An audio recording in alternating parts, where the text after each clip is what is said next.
Hello, everyone. Welcome back to the Visibility Factor podcast. This is Sue Barber, your host. You are all in it for a treat today. I have an amazing almost author. Her book is coming out soon, and I'm so excited for you to hear from her. Her name is Dr. Sunita Sah. And I want to just share a little bit of transparency with you. Dr. Sunita Sah and I spent a lot of time together. We used to write together every morning when I was working on my book and she was starting to put together her book. And I am so beyond thrilled that it is coming out and I can't wait for you to learn more about it. So welcome to the show, Sunita. Thank you so much, Sue. It's fantastic to be here after all those many mornings of writing to finally be here and see you and doing your podcast and your thing. It's so exciting. Yeah, we actually took a podcast class together too at one point as well. Right. So we've done a lot together. So I'd love to have you just do a brief introduction of yourself for the audience so that they know more about you. Absolutely.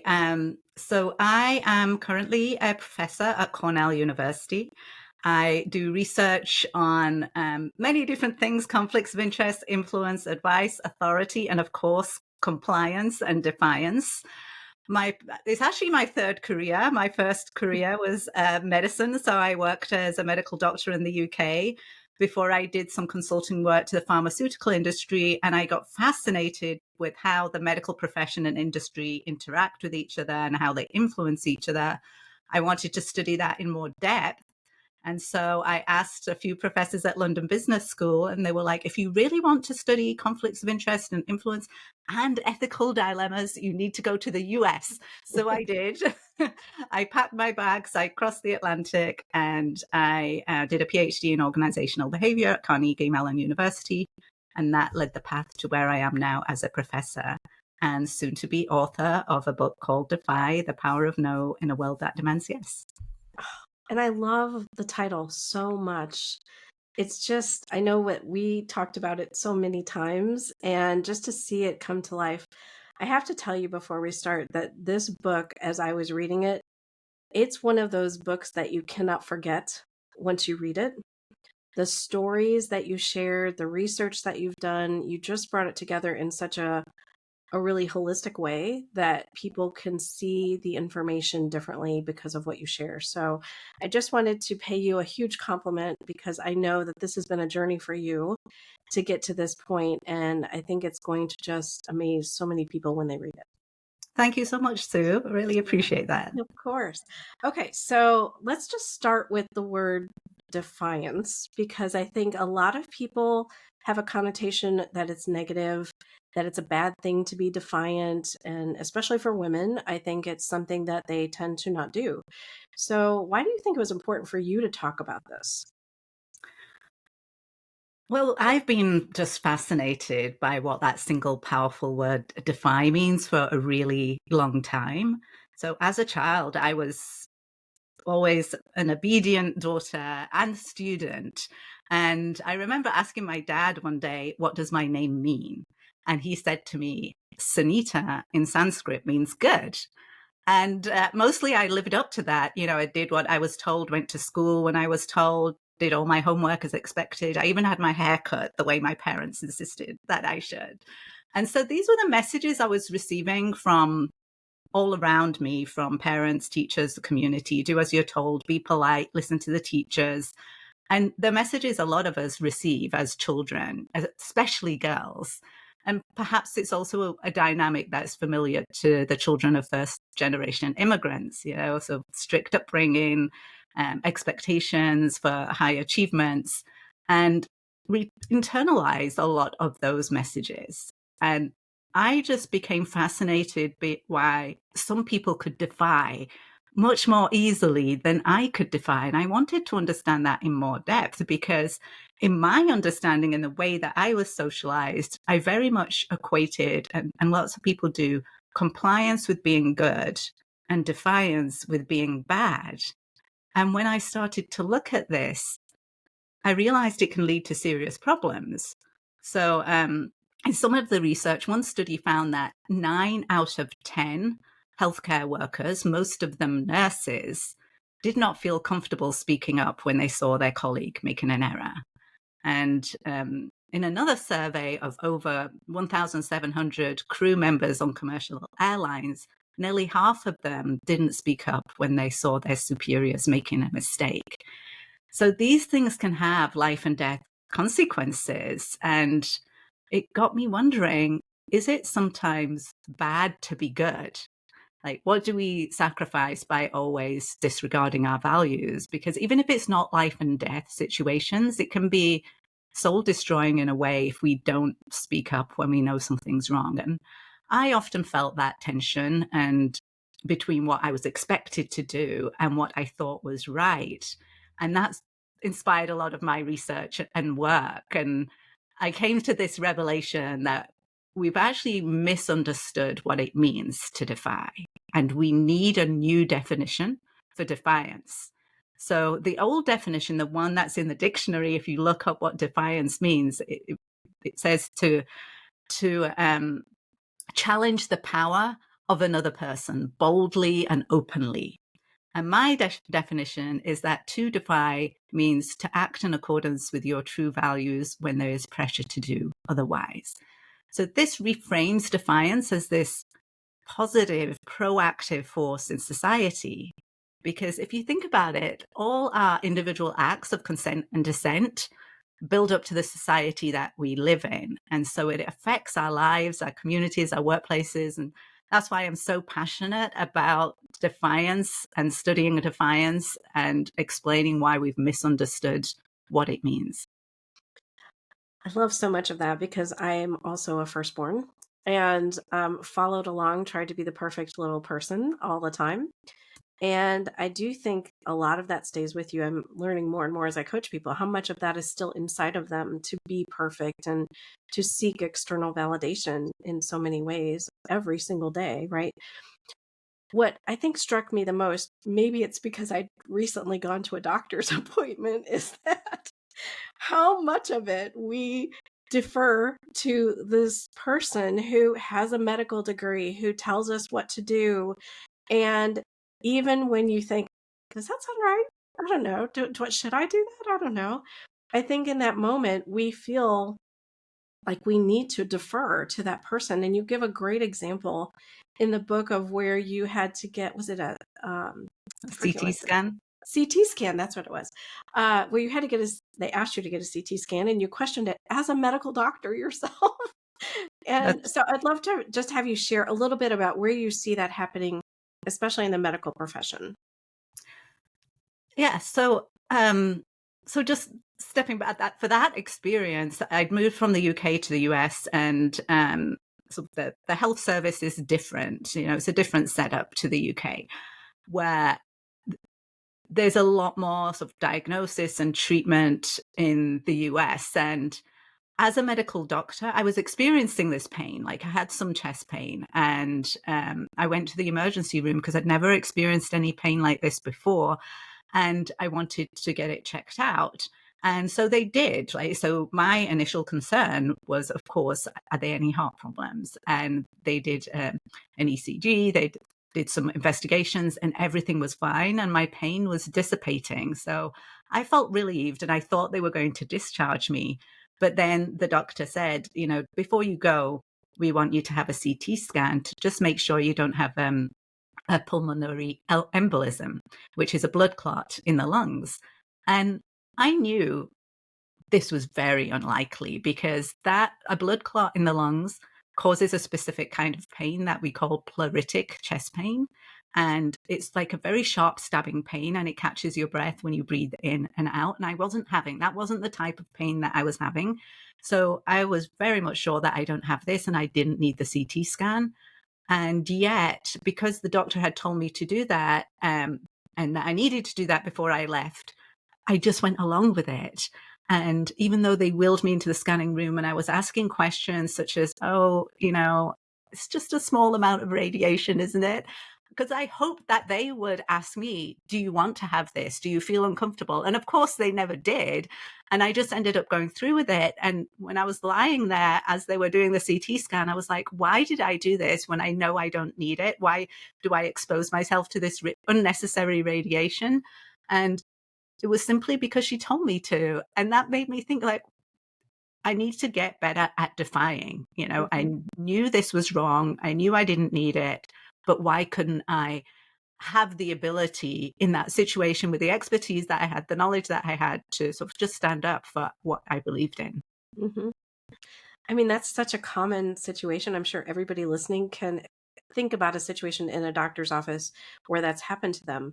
And I think it would translate also into the workplace, right? You might have a leader above you who tells you to do something, and in your gut, you're like, that doesn't sound like the right thing to do, or it may cross your values. I love your definition of defy, because I think it helps people see there is a different way to look at it, that it is okay to question and challenge and not be seen in a negative way. Yeah. So I know that there's so many examples in your book, and you guys, when you read some of these stories that she shares, it's almost sad. So like I think about the McDonald's situation, and I won't give away the story because I think you need to read it. But when I read that story, it just tore my heart out. It literally was so sad to see that someone followed directions from someone they thought was an authority and didn't even like put two and two together until later that this was happening. Yeah. So And where oh, go that is ahead. one that is very relevant to managers, because it was a manager that ended up in this situation. And um, yeah, I appreciate how you felt with that story. When my editor read it for the first time, she also said, uh, "This story haunts me, but in a good way." So, Hmm. Yeah. so To never let it happen to you. I mean, I think that's just it.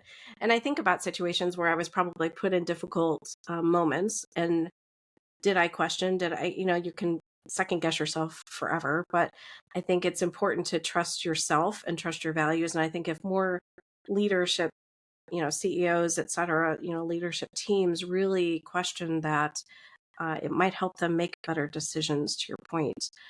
So you talked about the 5 elements of consent that people should consider when making a decision. I thought it might be helpful for the audience to hear some of those things that you really laid out beautifully in there. yeah, so the one thing that we really need to know is to distinguish compliance from consent. So when we comply with someone, we compliance can mean just simply going along with what they want, and it's to do with the external forces, to do with what's expected of you. So you go along with it, and it's not really coming from deep within you. But consent is quite different. Consent is a thoroughly considered authorization that is an active expression of our deeply held values. And I take the definition of informed consent from medicine and I apply it to the decisions that we make in our everyday lives. And informed consent in medicine consists of 5 elements. So the first one is capacity. Do I have the capacity to make this decision? In other words, am I compromised by, alcohol or drugs, or do I have the capability? First of all, is the first question, because if you are under the influence or you're compromised in some way, that's not the time to give any consent. Second, do you have the knowledge to give your true consent, or what I call your true yes? Have you been given the necessary information? And third, do you understand that information? Because there's one thing to be given the information, and there's another to interpret and understand that information. And then the fourth one is, do you have the freedom to say no? Can you say no in this situation? Because if you don't have the freedom, again, it's not a true consent. It's not true informed consent.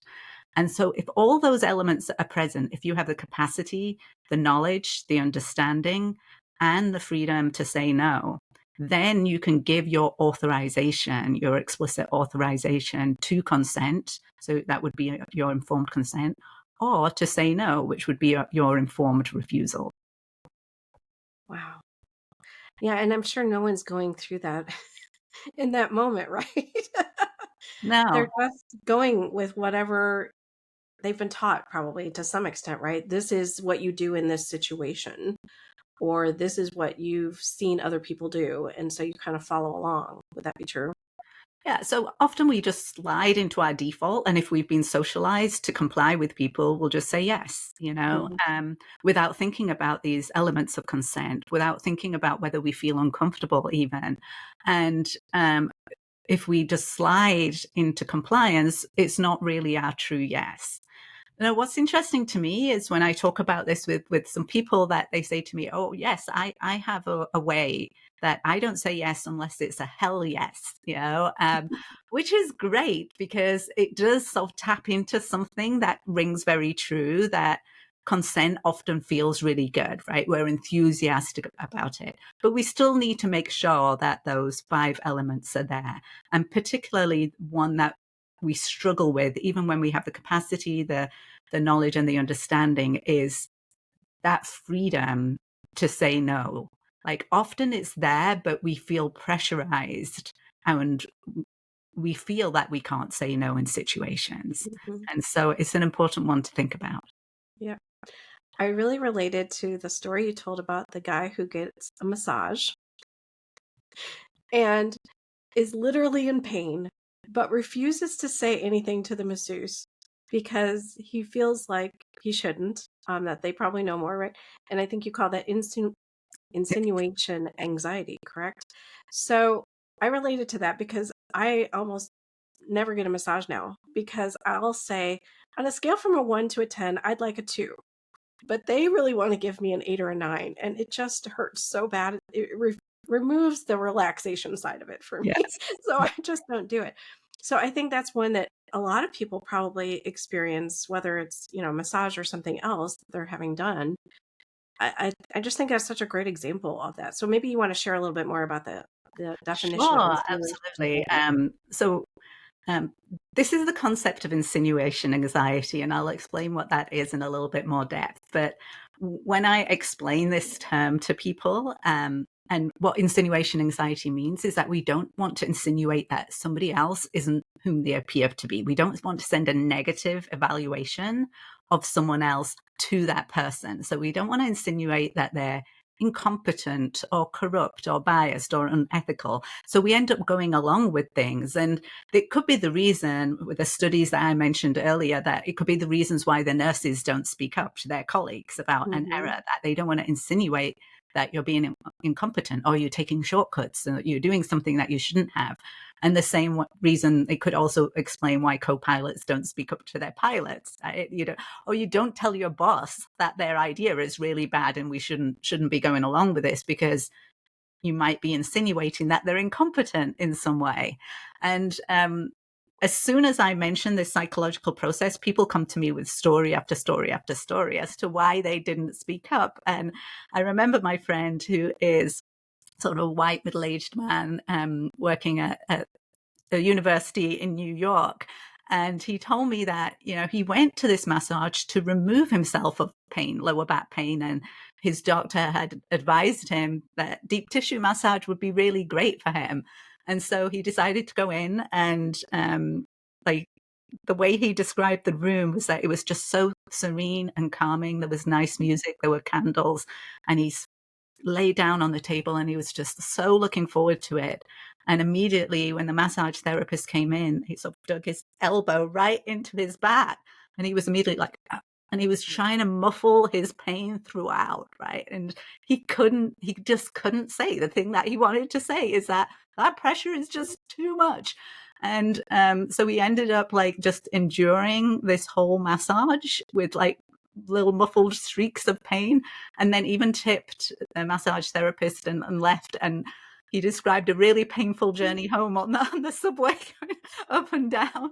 And he was covered with bruises for 2 weeks. And his wife asked him, that doesn't sound right, what you're describing about the massage. Like, why didn't you say anything? And he said, like, he didn't want to tell the guy that he was doing the massage wrong. And he said, so you'd rather hurt yourself than hurt the other person's feelings. And he said, yes, that's exactly right. I just thought that was such a perfect example because I think we've all probably been there in that moment. Let me ask you a question just about that for a second. Does that mean that in that situation, you don't feel like you're valuable enough as well to even speak up? I think we're disregarding ourselves, or we're prioritizing the other person's feelings over ourselves. And, this feeling can happen quite a lot. Like if you've ever been in a work meeting where everybody is saying something, or, I mean, I'm in lots of meetings where we have to evaluate people. I'm an academic and we have to evaluate the work of other people, or we have to evaluate whether they reach the bar for tenure or not. And there was an incident where somebody had basically explained that they were in a room and they were looking at grant applications, and they felt like they were the only woman of color in the room, and the rest were white men, and they were relying on gossip to assess somebody's application rather than on credentials or expertise or the quality of the application. And she really wanted to speak up and say, like, we shouldn't be using gossip, or, wait, this evaluation appears biased, and she just couldn't do it. She didn't want to insinuate that these people who she met for the very first time were acting unethically, or they were not doing a fair evaluation. And so she felt really uncomfortable the whole time because of insinuation anxiety. Mm. And I feel like we I've often experienced this feeling so many times that, oh, that feels uncomfortable. I want to say something, but I also don't want the other person to know that I don't trust what they're saying, or I have an issue with what they're saying. Yeah, I mean, I think that comes down to something you talked about a little bit later in the book, but the defiance compass. Mm-hmm. And because you highlighted, let me say that whole thing again, Ian. So I want to talk about the defiance compass that you talk about later in the book, because I think to me, the two things you brought up that are really necessary to be present for part of that is the sense of safety and whether or not what you say is going to make a difference. So maybe you've tried in the past and it doesn't done anything. So I think most people, need to feel safe, and they need to feel that what they're saying and speaking up for is going to make an impact. So I'd love to have you talk about the defiance compass, because I think that is something that people will really resonate with. Yes. So absolutely. When I talk about the defiance compass, it's a way to really determine whether or not to defy. Right? So when we're in a situation, we want to think about, does this situation violate my values? And there's three main questions in the defiance compass. So the first one is, who am I? So identifying our values, which for some people is a difficult thing, because we don't often get asked explicitly what are our values, but it's a very useful exercise. I have my executive students do this all the time. And when it comes down to values, they're often universal, so many people say integrity, compassion, equality, fairness. These are the values that come up time and time again, just like simple words, but they have so much power. So knowing what your values are is really important in being able to defy. So identifying those values. So that's step one of the compass. Who am I? And really connecting with your values. The next one is assessing the situation. So as you said, Sue, we need to what type of situation are we in? And is it safe? And will my defiance have a positive impact? So we need to so first of all, we look inwards at who am I? Then we look outwards at the environment. Is it safe? Will defiance be effective or have a good impact? And defiance often isn't always completely safe, and we've just got to assess the costs and the risks of that. Is it safe enough? Will it have enough impact? And some people, even if it has no impact, they still want to stand up for what they believe in. So I do advise assessing for impact, because it would be great. The more effective you can be with your defiance, and the more it can have a ripple effect and affect the lives of other people in a positive way, the better. So you want to think about that. And then the last part of the defiance compass, before it comes all the way back round to one, is what does a person like me do in a situation like this? So again, you're connecting with your responsibility, and how would you like to behave? What is your aspirational self? But you also need the ability to defy as well. You need the skill set, which is something I address in the book, is how do we build up that skill set? Because we need to prepare before the moment of crisis. We can't just expect ourselves to have the ability. Once we're in a situation, we have to train for that. Yeah. Yeah, I think it was really interesting. I love all of that. I think those are such simple questions, but so powerful, right? To just think about. I think the last one just really sticks with me. Like, am I the type of person, right, that can do this? Like, how do you see yourself? And most people don't spend time thinking about how do I see myself today? They just don't think about that.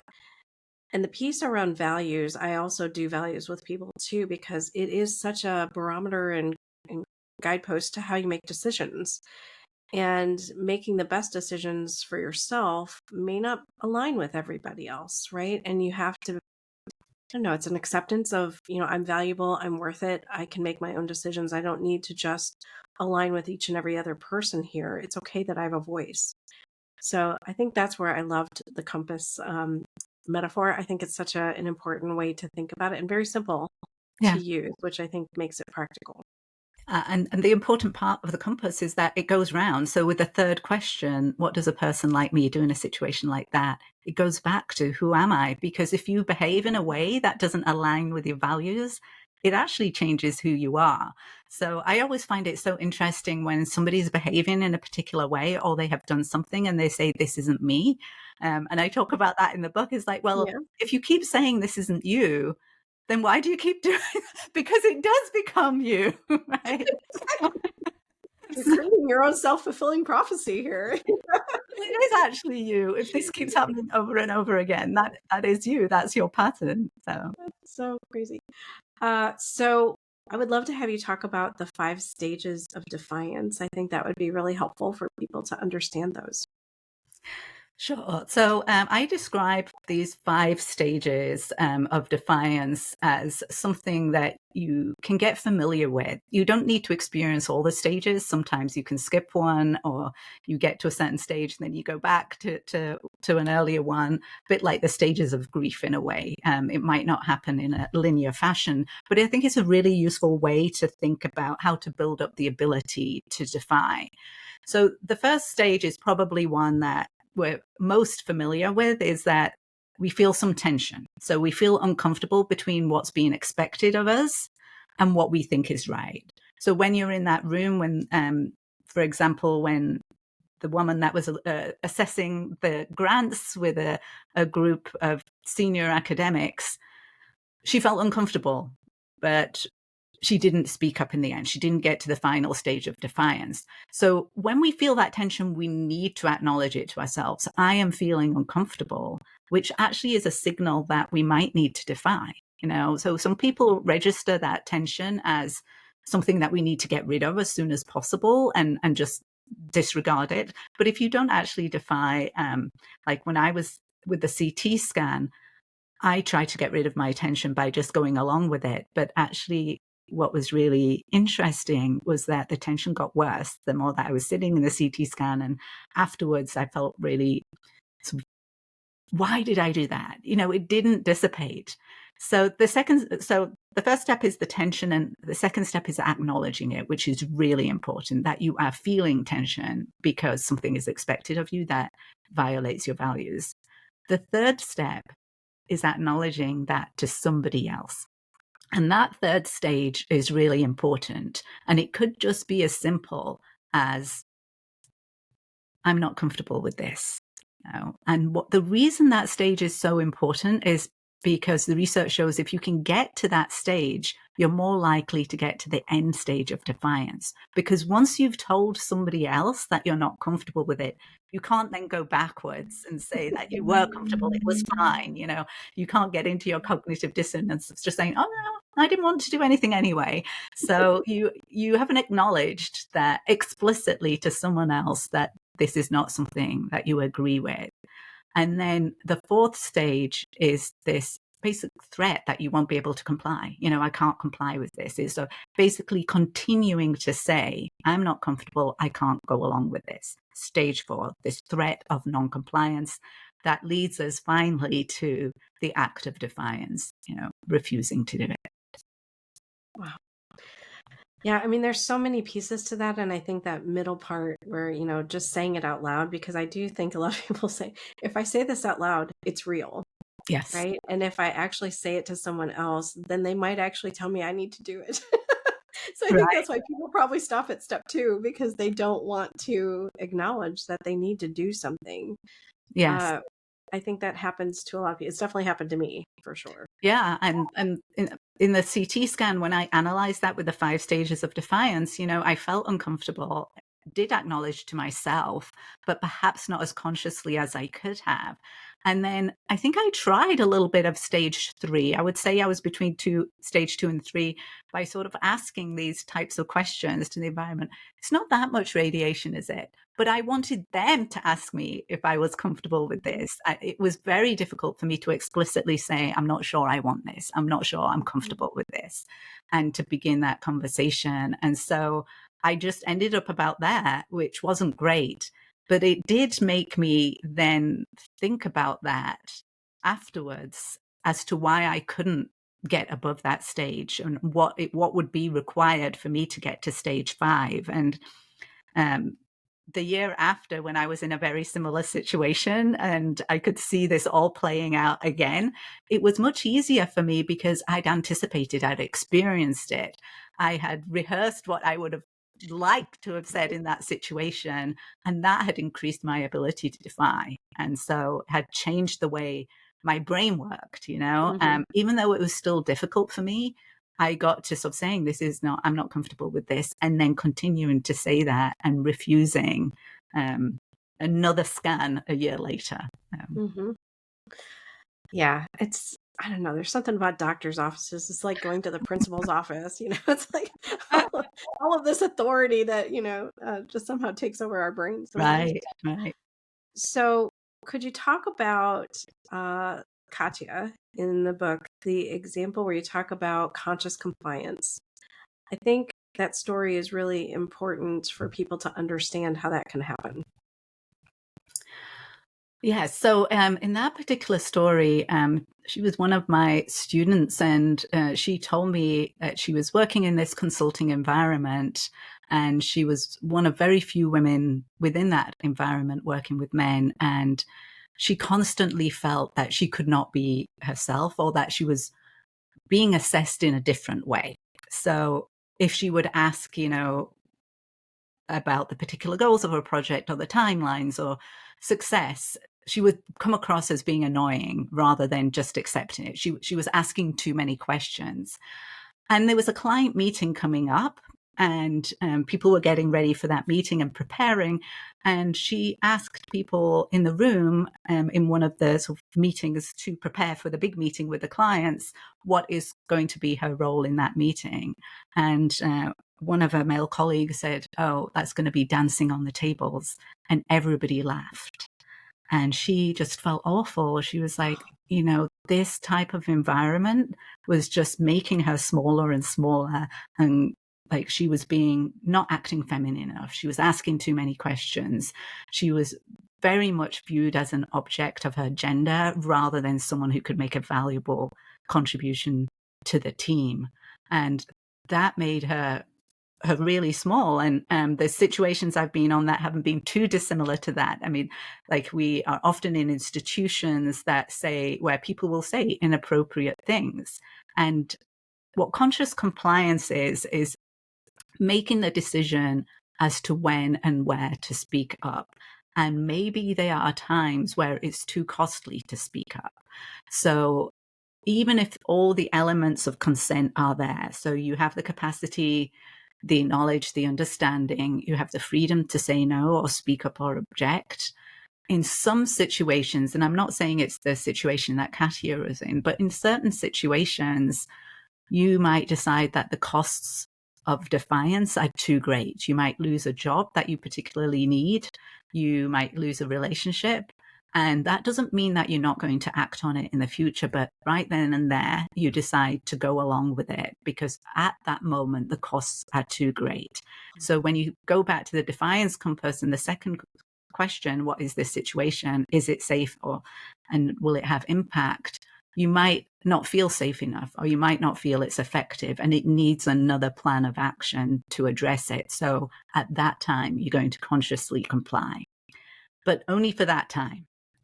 Because even though there's costs for defiance and you're assessing that, there's also costs for complying, continuously complying. It has an effect on us psychologically and even physically. If we're constantly disregarding our values, if we're constantly bowing our head to other people, it has an effect on our health and well-being, and that those costs should not be disregarded. So we need to be able to break free of conscious compliance at some point.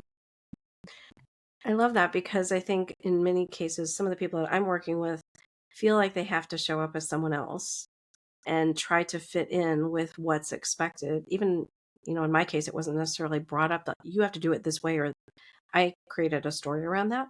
But I've seen a lot of people feel like they have to be a certain way at work versus how they are at home. And what I talk to them about is, how much energy are you spending trying to become this other person that you think that they want you to be, when maybe they don't want you to be that way. Maybe they do want you to speak up, but you've created this story for yourself. So I think it's very common, especially in the workplace, for us to be in that situation. Yeah, I think that's right. That a lot of people, and some of my executive students say as well, like, how much of themselves can they bring to the workplace? Because yes, there might be stories that you are telling yourself that you can't be yourself, but there are also workplaces where it is very difficult, where you Mhm. are like the only one in the room, and there is expectations for who's accepted in that particular environment and who isn't. So there's internal pressures for sure from the stories we tell ourselves, but there's also quite real external pressures at times for certain people. And it's how do we manage those situations when trying to be something different, as you said, takes so much energy, and it does come at a cost. Mhm. 100%. Okay, my last story that I would love for you to talk about is Matthew in the military, around quiet defiance. I think that one was also really powerful. So absolutely. And this was an incredible story that one of my prior students told me on a Sunday afternoon, I think, and I was just taken away by his experiences. So his family were an immigrant family, and he grew up in New York City, and his father was a cook, and he remembers 9/11 really well when he was a child, and it motivated him to sort of prove that he was an American, and he went into the military, and he wanted to. He was very patriotic at the time after seeing 9/11, but yet he felt conflicted after a while. He was on a mission um, in the Middle East, and he had lost friends already from many um, guests. Can we start that one again? This is a difficult It's the story. beauty. Oh, I know. Yeah, and you can do high level as much as you want. Okay, Yeah, okay, it totally resonated with me. okay. So yes, I remember this story really well. It was a very powerful one that my student told me about, and he it was an incredible story, and his voice shook a lot of the time when he was telling me. So he grew up in New York City. His parents were immigrants, and he remembers 9/11 vividly and the impact that it had on him. And he ended up going to the military. You know, he wanted to prove himself to be a real American. And he was in the Middle East, and they were on a mission. At that point, he had lost his best friend already from some explosions, and they were in the middle of this war. And they were on this mission where all of a sudden they heard some fire, and his immediate superior told them to stop the vehicles, get out, and start firing, but into the desert. And he said, like, that's not what you're supposed to do in the military. You're not supposed to just spray and pray, but that's exactly what they're doing. You need to have a clear line of target. And he didn't go along with it. And he didn't go along with it because on a previous mission, he had been told by his immediate superior to basically beat in these two, what he was told was insurgents. And he couldn't understand like what they were saying. And his sergeant was telling him to just, shut them up, hit them in the mouth, just get them to stop talking. And he said that's exactly what he did. But he found out later these were just young boys, teenage boys, 15 or 16, and they had no connection to any groups that would be sort of attacking them. And so in the second mission, when he was told to get out and start firing, he decided to just turn away. And he said it was half conscious, but half unconscious that he made this decision because his feelings about the war were becoming more complicated. And so he turned his back. And when he was asked later on, what were you doing? He was like, I was providing cover, so providing security by looking sort of back out into the desert instead of the front. And his sergeant was like, well, I didn't tell you to do that, but it was actually not a bad idea. So he let it drop. And this is what I call sort of quiet defiance. It's not explicitly rejecting an order by saying no, but it's finding a way to act with your values, in alignment with your values, when there is enormous pressure and perhaps real severe consequences for disobeying, which is very true in the military. Mm-hmm. Yeah, so powerful. I mean, just as all of the people that he knew and just the 9/11 angle to that, I think just, oh my goodness, I can't even imagine how he was feeling so conflicted the entire time through all of that. I want to read one of the sentences, which I hope is okay to read, Sure. because it was really just beautiful. One of Defiance's greatest gifts is that by enabling us to become more truly ourselves, Defiance changes us. And I thought that was so powerful because I don't think people see it that way. They see it as a moment, right? I had a defiant moment or I defied someone. But I don't think they take into the account that it actually changes them as people. I just wondered if you had anything you wanted to share on that. Yeah. So one of the things about defiance is that, I mean, we often think about defiance as being really loud and bold and aggressive or superhuman. But I always want people to know that you don't have to have like a really strong personality. You don't have to be larger than life. You can defy in your own way, in a way that's unique to you. And when you can do that, you can do that with less angst and tension even. So one of the things about defiance is that I always say is it's that it's a practice, not a personality. And even though there's these costs of defiance, I've also mentioned the costs of conscious compliance too.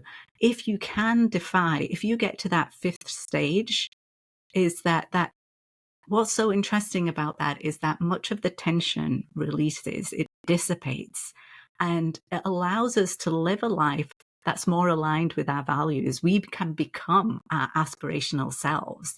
And in that way, it changes us to live a more honest life, a more joyful life in a way in which we're aligned with our values. And that can also, one of the things I also say about defiance, it can change us, but it can also change the people that observe it. So it has this ripple effect. And that's what makes it so powerful, is that you actually don't have to change completely who you are. It's making you more yourself, but your aspirational self. And in that way, it's such a powerful thing for us. Oh, okay. Well, I can't think of a better way to end our conversation than that. How would you like people to reach out to you, Sunita, if they want to know more or learn more about you? So there's several ways you can reach out to me. I have just in the last couple of months launched a newsletter called Defiant by Design. So if you go to my website, which is sunitasah.com, so that's SUNITASAH.com, you will see a pop-up to subscribe to the newsletter, and the newsletter is collaborative, so people can request certain topics that you would like me to talk about. So that's a great way to keep in touch. You can also connect with me on LinkedIn or on Instagram. That's my main places that you will find me. And I'll put all the links to all of those in the show notes so everybody can see them and reach out to her. She is a brilliant, brilliant woman, and I got to see that firsthand for a long time. And I'm so excited for this book to come out and for people to really, I think, experience what I experienced. If it's even half of what I experienced, they're going to be changed because of it. And I know that that's probably part of your goal, right? Is to help people start to see things differently for themselves, which is Yes, an amazing gift. absolutely. The aim of this book is really to make defiance accessible to everyone, where we can all practice it and have this culture shift one person at a time. And Mhm. so we become our aspirational selves. We're no longer the person that regrets not acting and speaking up in this situation. And, I'm glad you were moved by it, Sue, because the research and work that went into the book also changed my life. And I really hope it changes all the readers that manage to get the book. Yeah, I don't think it's possible to not be changed once you read some of these stories. They're just so impactful. So I'm thrilled for you. Uh, we are going to transition into what I call the Rise Up and Be Visible quick tips. So these are 4 questions that I ask everybody on the show. First one, what do you think visibility is and why did you answer that way? So I think I'm going to say visibility is defiance. And the reason I say that is um, visibility means being able to stand up for your values and challenge societal and organizational norms. And defiance often, you know, we limit ourselves by what others impose on us or what we might impose on ourselves too.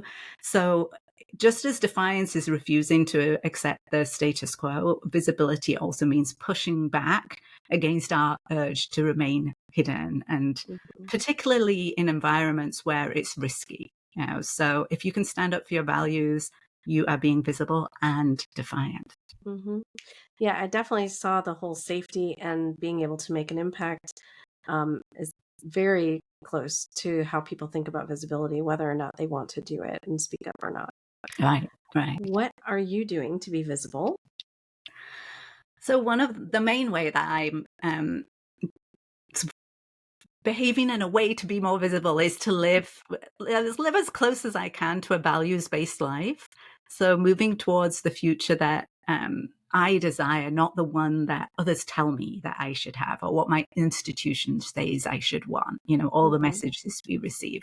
But mhm, to living a values-based life, I see that as moving towards defiance, moving towards visibility, and really to embrace my expertise in the field that I have in the academic field with the wider public. So I think it's important for academics to share their insights and their research and their wisdom and unique perspectives with people outside the institutions. So making the research accessible to other people. And I'm doing that through the book and through my newsletter and speaking engagements and podcasts like this one too. So exactly. Okay, what is the best leadership or career advice you've ever received? so there is a powerful sentence that I heard once at a conference, and that is, it's not you, it's the system. And I found this piece of career advice so helpful. So I was in an academic conference, in the Academy of Management conference, and there was this professional development workshop, which was the title of which was Yet She Persisted. Mhm, And I went to this workshop, and there were so many women that spoke about some of the obstacles and challenges that they had faced in their careers and in the academy. And so many of the stories were very similar. There were very similar challenges and obstacles. And these women were thinking about what they did wrong, what can they do to conform to what the institution or the academy expects of them. But in reality, there's systemic barriers for people that have nothing to do with them and for them changing, right? So this powerful sentence, it's not you, it's the system, just lifted this burden from my shoulders of trying to contort myself to being what the academy said I should be. And it's like, now I feel freer. I can follow my own path. I don't need the external validation, which you talk about a lot as well. I don't need that. If I know the value that I'm creating, this freedom allows me to be my own self, my own voice, and not be guided by other people's values. Our values might not align, and they often do not align with the organizational values. And we often try to conform to go along with it for fear of consequences, retaliation, and other things. And just remembering it's not us, it's the system, allows us to bring back to what's really important to us. I love that so much. I'm going to borrow that. I can see so many applications to use that sentence alone right there. What is a book that you've read recently that you would recommend? I have read a book that I absolutely love recently, and it's called Lessons in Chemistry by Bonnie Garmus. Have you read it? I saw the show. So I haven't seen the show, but the book is so easy to read. It's a brilliant mix of humor and a deep exploration of societal expectations too. But of course, what really drew me to it was that I feel the whole book focuses on defiance, right? So the protagonist is Elizabeth Zott, and she's a chemist working in the 1960s, and she constantly defies the sexist norms of that time. And whether she's fighting back against professional discrimination or even refusing to perform in personal relationships, and she ends up transforming a cooking show into a platform for educating women, which, her defiance is personal, but as we go through her story, it ends up being more strategic and so inspiring. So it's a reminder that defiance isn't just about resisting, it's about reclaiming your agency and voice in spaces where people expect you to remain silent or behave in a certain way. So if you're looking for a kind of a story that's beautifully written and ties defiance with the pursuit of knowledge and personal integrity, this is a book for you to read. I loved that show so much. I think I watched it all in less than a day because it just draws you in, and there's so many pieces to it. Yeah, she gave you a brilliant summary. There is so much to this show that, even just looking back as a woman today in the workforce and how it used to be, you can see we've come a long way, but there's a long way to go yet. Yeah, and so I absolutely. think it's so powerful. So thank you for sharing that. I need to read the book. Now that I've seen it, I think it would be even more. Usually the book is better. That's what they say, right? So anything else you want to share really quick before we go, Sunita? I think the main thing I want people to know is that, defiance is not only for the brave or the extraordinary, it's available and necessary for all of us. And, this book does give you the stories that Sue has outlined, but it's also, it gives you the ability to defy an action plan that occurs long before the moment of crisis. It prepares you for that moment of crisis. And I hope you enjoy it. If you guys are anywhere, just please get the book. I think it also gives language, terminology to some of the things that we may not even know. And that's what I loved about it. So I wanted to highlight some of these terms for people to recognize and start to use and recognize in themselves when that's happening for them. So I'm thrilled for you as my friend. I love what you've done. I am so excited to just continue to see how this scales, the messaging that you've been thinking about for a long time to so many people and gets in front of them, and they can start to change how they show up, which I think is amazing. So thank you for being on the show. I'm so glad we got to do this today. Thank you. I really enjoyed this. Thank you so much, Sue, for inviting me. Of course. All right. So everybody get her book, Defy: The Power of a No in a World That Demands Yes. We can change this. Thanks so much for joining today on the Visibility Factor podcast, and we'll catch you on the next one.